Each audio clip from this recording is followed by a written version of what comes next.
Hello guys, welcome back to KP trader. और आप देख रहे हैं निफ्टी 50 का चार्ट और मॉर्निंग का टाइम हो रहा है, 6:45 बज रहे हैं।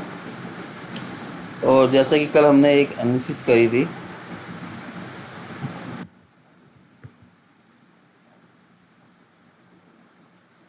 कि साफ साफ मतलब कि बोला गया था कि हाई और लो मार्क करके जिधर मार्केट जाएगा हम उस तरफ अपना ट्रेड प्लान करेंगे।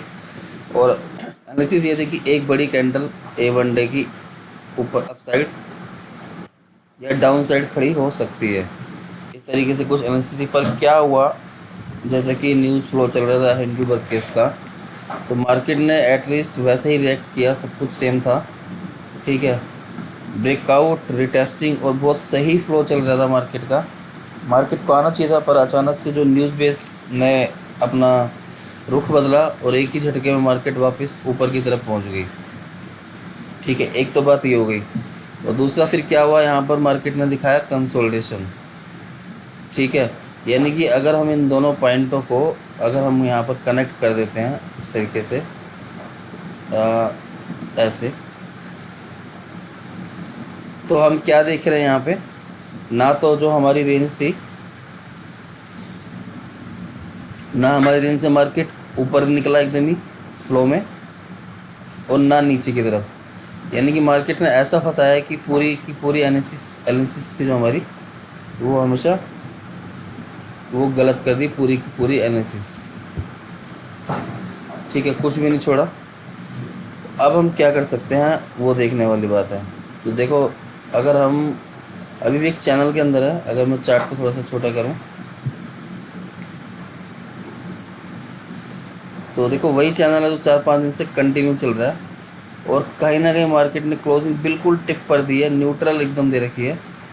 तो चैनल अभी रेडी है। ठीक है, इस चैनल को मैं थोड़ा सा और बड़ा कर लेता हूँ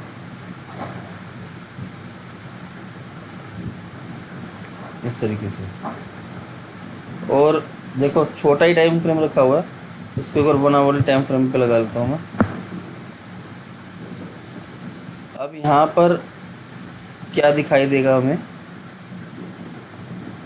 कि अगर हम यहाँ पर एक पैटर्न कनेक्ट करते हैं इस तरीके से, हाँ, लाइन चार्ट के ऊपर चले जाते हैं, क्योंकि लाइन चार्ट पे थोड़ा सा इजीली हो जाएगा पॉइंट मिलाने के लिए।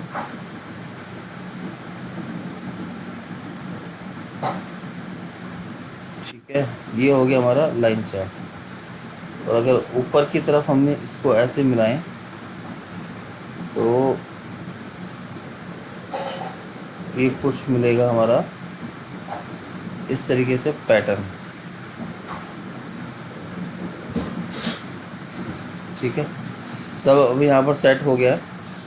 देखो, प्रॉफिट नुकसान से यहाँ पर एक डिस्कशन नहीं हो रहा है, यहाँ पे डिस्कशन हो रहा है सिर्फ एनालिसिस का, कि हमें एनालिसिस किस तरीके से करनी चाहिए। 1 डे के टाइम फ्रेम पे आप जो जो लोग मेरी वीडियो लगातार देख रहे हैं उनको पता होगा कि मैं किस तरीके से एनालिसिस करता हूँ।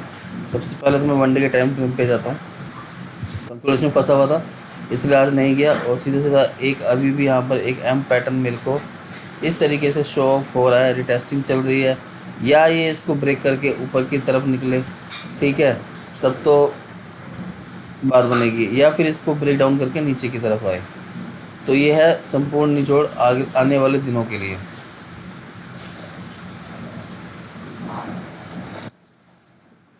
तो वापस से देखो, अब 1 आवरली टाइम फ्रेम में पैटर्न है।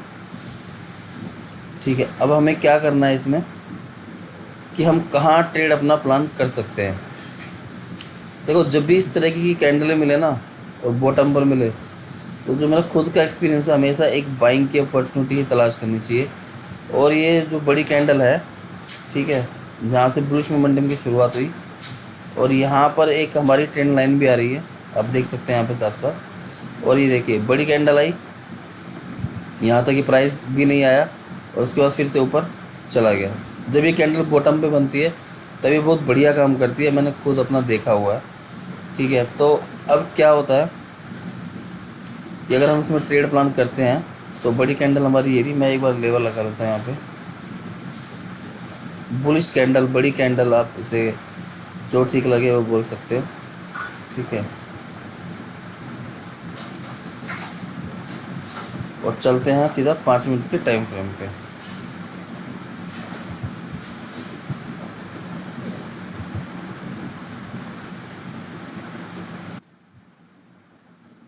पैटर्न हमारे पास है, ठीक है। तो अगर मुझे मार्केट यहाँ से नीचे की तरफ अगर एक बार मिलता है, ठीक है, ये तरीका मैंने 10 में से हमेशा मेरा 7 बार 8 बार ये तरीका मेरा काम किया हुआ है, ठीक है। बड़ी कैंडल के पास अगर एक बार मिलता है, बुलिश कैंडल के पास, तो अगेन इसके चांसेस हैं टू हाई कि ऊपर ये यहाँ तक ज़रूर आएगा, ऐसा होता है। और रीज़न सबसे बड़ा क्या होता है कि स्टॉप लॉस देखो यहाँ पे कुछ भी नहीं है। 213 200 अगर 15-20 पॉइंट का भी अगर हम ऐसे लगा के ट्रेड करेंगे तो कितना छोटा सा एसएल होगा। एक तरीका तो ये हो गया कि मार्केट अगर गैप डाउन खुलता है यहाँ कहीं ट्रेंड लाइन पे, तो मैं तो एक बार कॉल जरूर लूँगा छोटे से पॉइंट के लिए। मेरा भी रहेगा 213 320, यानी कि 70 से 80 पॉइंट हमें क्विक देखने के लिए मिलेंगे अगर मार्केट गैप डाउन खुलता है तो। हाँ, अगर मार्केट फ्लैट खुल के नीचे की तरफ आ रहा है तो ये एक चिंता का थोड़ा सा विषय हो सकता है, पर फिर भी यहाँ से एक अप मूव बहुत ज़रूरी है। एक अप मूव आता है और मैं बाइंग यहाँ से ज़रूर करूँगा, चाहे मार्केट किसी पोजीशन में आए।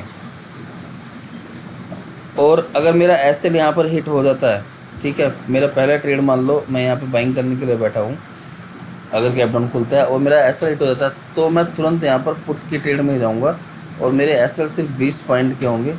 24 223 का अगर लेवल ब्रेक करेगा तो फिर 120 223 100 पॉइंट तो मेरे को यहाँ से इजीली मिलेंगे। और हो सकता है कि जो कल एक बड़ी कैंडल की बात कर रहा था मैं, वो आज मुझे होते हुए यहाँ पर दिखाई दे, ठीक है।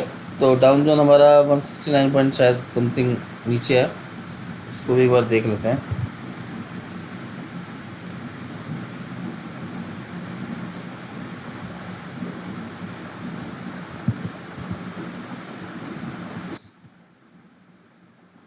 हाँ, 140 पॉइंट नीचे है, तो बहुत ज़्यादा प्रोबेबिलिटी है कि मार्केट या तो गैप को फ्लैट खोलेगा या लिटिल बिट गैप डाउन यहाँ पर मार्केट खोल सकता है।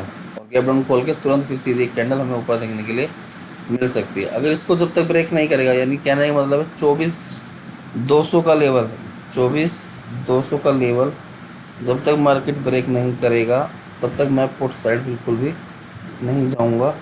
और मेरा एसएल होगा सिर्फ 24 225 का, 230 24 230 का मेरा सिर्फ एसएल होगा पुट साइड जाने के लिए, ठीक है, जब तक लेवल ब्रेक नहीं होगा। और इससे ऊपर मैं एक बाइंग ही प्रेफर करूँगा।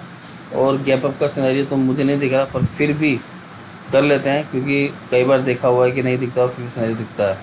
अगर गैप अप का सिनेरियो यहाँ कहीं होता है तो वापस से ये मेरी ट्रेंड लाइन पर ही है, जैसे यहाँ से रिवर्सल लिया, फिर यहाँ से रिवर्सल लिया, फिर यहाँ से रिवर्सल लिया, तो कहीं से भी रिवर्सल एक यहाँ से ले सकता है। तो अगर मुझे कॉल साइड का ट्रेड अपना प्लान करना है तो डायरेक्शन मेरे को मिलेगी 480 के बाद, यानी कि 500 के बाद ही डायरेक्शन मेरे को मिलेगी।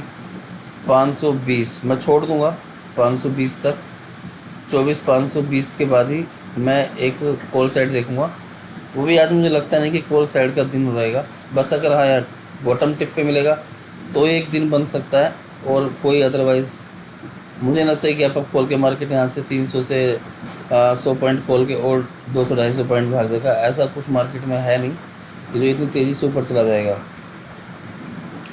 मार्केट पूरा कंसोलिडेशन दिखाएगा। और हो सकता है कि आज जो ये चैनल मैंने ड्रॉ करके दिया हुआ है आपको, ठीक है, 2 चैनल है हमारे पास, 2 पैटर्न है, बॉक्स पैटर्न और एक ट्रायंगल पैटर्न। कहीं ऐसा ना हो कि मार्केट इसी तरीके से झमाझम ऐसे ही रह जाए। तो ये था निफ्टी का पूरा एनालिसिस, चार्ट की बातें, और फालतू की कोई बात नहीं, ना पैसों की बात है ना रुपए की बात। और हमेशा 1 या 2 ट्रेड ही करनी चाहिए, ज़्यादा ट्रेड कभी नहीं करनी चाहिए। जितना ज़्यादा ट्रेड करोगे उतना लॉस होने की प्रोबेबिलिटी बहुत ज़्यादा होगी। तो चलिए आज बैंक निफ्टी में भी देख लेते हैं क्या हो रहा है यहाँ पे। ये बैंक निफ्टी में भी सेम चैनल लगा के दिया था, तो बैंक निफ्टी का एनालिसिस मैंने कल किया था नहीं किया था मुझे याद नहीं। चलो मैं इस चैनल को ही आगे बढ़ा देता हूँ, ज़्यादा दूर नहीं जाऊँगा। बैंक निफ्टी कि अगर हम बात करें, एक बार इसका मैं रिव्यू देखूंगा वन डे टाइम फ्रेम पे जाके। ये भी एक सेम चैनल में है और अब ट्रेंड में मज़े की बात देखो, यहाँ से मार्केट डाउन आया, इस तरीके से एक अप ट्रेंड में ही है मार्केट अभी तक। तो जब तक कि इसका लो नहीं टूटेगा तो मार्केट नीचे नहीं जाएगा। तो चलिए देख लेते हैं कि यहाँ पर क्या कहीं कोई ट्रेंड लाइन ऊपर की तरफ आई हुई है। रजिस्ट्रेशन पॉइंट एक दो तीन सब देखो, चार्ट ना अपने आप बताता है, बस ढूंढना पड़ता है हमें, और कुछ भी नहीं है। थोड़ी सी मेहनत, क्या ज़्यादा ही मेहनत लगती है, थोड़ी सी तो नहीं होती है। तो एक ही चार्ट है हमारा, मैं बार ना इन सबको डिलीट कर देता हूँ क्योंकि थोड़ी सी मुझे कंफ्यूजन क्रिएट कर रहे हैं। और मैं सीधा सा यहाँ पर लगाता हूँ बना वाले टाइम में।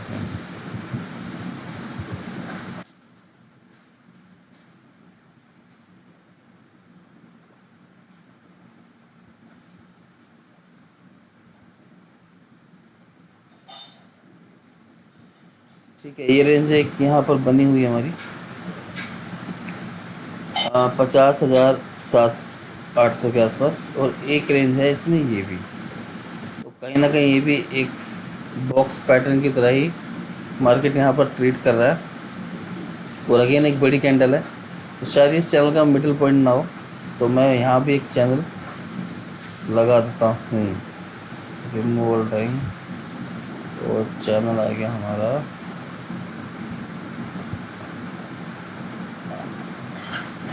मार्केट ना एक जोन में फंसा हुआ है, और जो मार्केट जोन में फंसा हुआ है तो फिर मार्केट को जोन के हिसाब से ही चलाएंगे, क्योंकि हम फिर ज़्यादा बड़ा सोच नहीं सकते। तो देखो अगेन मैंने जैसे कि लॉजिक बताया आपको बड़ी कैंडल का, बुलिश कैंडल का, तो वो लॉजिक यहाँ पर भी कहीं ना कहीं काम ज़रूर कर सकता है। ठीक है, इस तरीके से काम कर सकता है, और यहाँ से मार्केट एक अप ट्रेंड में तो जा ही रहा है। तो हो सकता है कि एक नया चैनल इस तरीके से हमें देखने के लिए 51-200 तक मिले आने वाले कुछ दिनों पर। चैनल हमारा यही रहेगा, यहाँ बॉटम पे बाइंग करेंगे, और जैसे ही इस कैंडल का ब्रेकआउट होगा, जो लेवल है ये जो पॉइंट है